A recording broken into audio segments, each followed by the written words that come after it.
नमस्कार दोस्तों, एक बार फिर से आप सभी दोस्तों का आपके अपने YouTube चैनल UNVDB पर बहुत बहुत स्वागत है। दोस्तों, दिन भर के मुख्य समाचार हैं, बड़ी खबरें हैं, फटाफट अंदाज में आगे इसी वीडियो में जानेंगे। ये वो खबरें हैं जो गोदी मीडिया आप तक नहीं पहुंचाता है। तो वहीं दोस्तों, खबरों की तरफ बढ़ने से पहले आप लोगों से एक छोटा सा निवेदन है कि अगर आप लोग भी यूपी के विधानसभा चुनाव में सत्ता परिवर्तन की लहर को देखते हैं और भाजपा की करारी हार होते हुए देखते हैं, तो आप इस वीडियो को लाइक कीजिएगा, चैनल को फ्री में सब्सक्राइब करके बेल के आइकन को जरूर दबाइएगा दोस्तों, और कमेंट बॉक्स में कमेंट कीजिएगा। जय हिंद जय भारत। दरअसल दोस्तों, पहली बड़ी अपडेट आप लोगों को बताते चलें।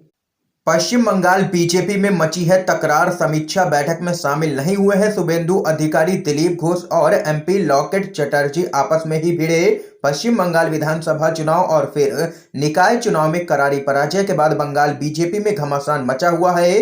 चुनावों में हार की समीक्षा के लिए बंगाल बीजेपी कार्यालय में समीक्षा बैठक आयोजित की गई थी और इस बैठक से यहां पर खबर है कि शुभेंदु अधिकारी गायब रहे हैं। दरअसल दोस्तों, विधानसभा के चुनाव के बाद ही बीजेपी में तकरार मची हुई है। चुनाव के पहले बीजेपी में शामिल होने वाले कई नेता पार्टी छोड़ करके टीएमसी में वापस लौट गए हैं और अब खबर यहां तक सामने निकल के आ रही है कि शुभेंदु अधिकारी जो कि भाजपा में शामिल हुए, वहां भी भाजपा को अलविदा कह सकते हैं। इसके साथ ही एक और बड़ी खबर आ रही है सामने निकल के।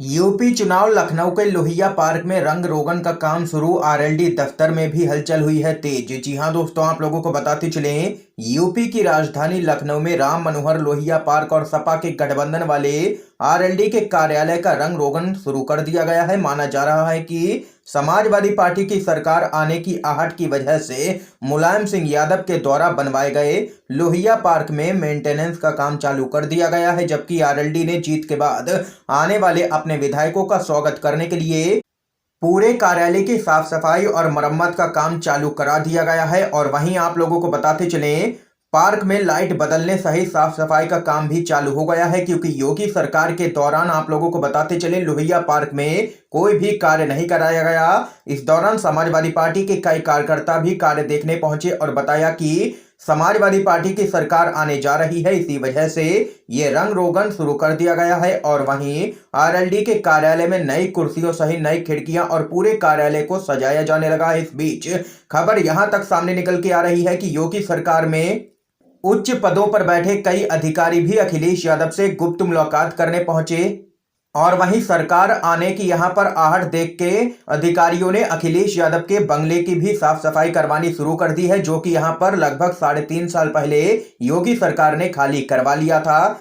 तो यहां पर दोस्तों देख सकते हैं कि अधिकारियों को भनक लग गई है कि सरकार यहां पर बदलने जा रही है और उसके बाद यहां पर तैयारियां तेज कर दी गई हैं। इसके साथ ही एक और बड़ी खबर बताते चलें।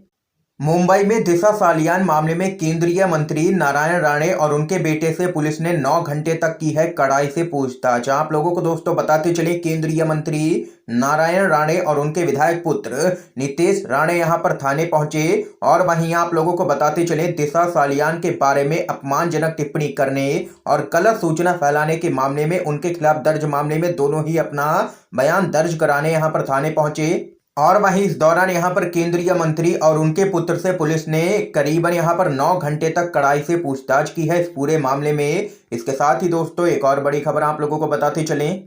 समाजवादी पार्टी को मतगणना में गड़बड़ी की आशंका, निर्वाचन आयोग से की है अपील, कहा हॉल के अंदर तैनात हो पैरा मिलिट्री फोर्स। आप लोगों को बताते चलें, उत्तर प्रदेश विधानसभा चुनाव के 7वें चरण का मतदान 7 मार्च को होगा और 10 मार्च को मतगणना की जाएगी। इससे पहले ही समाजवादी पार्टी ने यहां पर चुनाव आयोग से अपील कर दी है कि जब मतगणना हो तब हॉल के अंदर पैरा मिलिट्री फोर्स तैनात की जाए। दरअसल दोस्तों, आप लोगों को बताते चले, समाजवादी पार्टी के नेता राजेंद्र चौधरी ने कहा है कि रायबरेली की ऊंचाहार विधानसभा पर सपा के प्रत्याशी मनोज कुमार पांडे हैं। उनका मुकाबला भाजपा के अमरपाल मौर्य से है।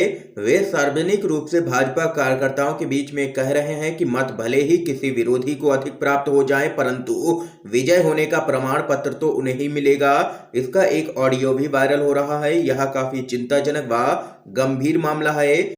निष्पक्ष मतगणना संपन्न होने पर प्रश्न चिन्ह लगाया जा रहा है। समाजवादी पार्टी ने मांग की है कि प्रदेश के समस्त विधानसभा में मतगणना स्वतंत्र, निष्पक्ष, पारदर्शी ढंग से कराई जाए। मतगणना हॉल के अंदर पैरा मिलिट्री फोर्स तैनात की जाए, ये यहाँ पर सपा ने मांग की है दोस्तों।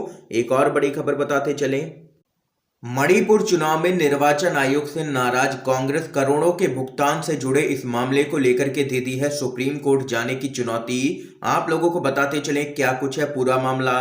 विधानसभा चुनाव से ठीक पहले राज्य सरकार के द्वारा प्रतिबंधित उग्रवादी संगठनों को करोड़ों रुपए का भुगतान किए जाने के मुद्दे पर कांग्रेस अब कानूनी कदम उठाने की तैयारी में है। दरअसल इस मामले को निर्वाचन आयोग ने आदर्श आचार संहिता का उल्लंघन नहीं करार दिया है और इसको लेकर के कांग्रेस में गहरी नाराजगी है और अब वह कानूनी कदम उठाएगी। मणिपुर के लिए कांग्रेस के वरिष्ठ पर्यवेक्षक जयराम रमेश ने यह भी कहा है कि वह इस मामले को लेकर के सुप्रीम कोर्ट का रुख करेंगे और चुनाव रद्द करने की मांग करेंगे। इसके साथ ही दोस्तों अगली बड़ी खबर आप लोगों को बताते चलें, किसान नेता राकेश टिकैत का बड़ा बयान, कहा यूपी चुनाव में बीजेपी को होगा बड़ा नुकसान। आप लोगों को बताते चलें, पत्रकारों से बातचीत में राकेश टिकैत ने कहा है कि यूपी चुनाव में भाजपा को नुकसान झेलना ही पड़ेगा। जनता भाजपा सरकार से काफी नाराज है। इस मौके पर राकेश टिकैत ने अप्रत्यक्ष रूप से मतगणना में गड़बड़ी का भी आरोप लगाया है। उन्होंने विपक्षी पार्टी के कार्यकर्ताओं से मतगणना को लेकर के सजग रहने के लिए कहा है। उन्होंने कहा कि कार्यकर्ता मतगणना केंद्रों पर अपनी पहरेदारी बना के रखें। अगर उनकी पहरेदारी में कमी रही तो यूपी जिला पंचायत जैसे नतीजे भी सामने आ सकते हैं और इस भाजपा पर बिल्कुल भी भरोसा नहीं किया जा सकता है। ये यहाँ पर दो टूक कहना है राकेश टिकैत का। एक और बड़ी खबर दोस्तों बताते चलें आप लोगों को, यूक्रेन में राष्ट्रपति भवन के पास रॉकेट अटैक। राष्ट्रपति जेलेंस्की ने कहा यह तीसरी बार है जब मुझे मारने की कोशिश की गई है। आप लोगों को बताते चलें, यूक्रेन के ऊपर रूसी हमला कम होने का नाम नहीं ले रहा है।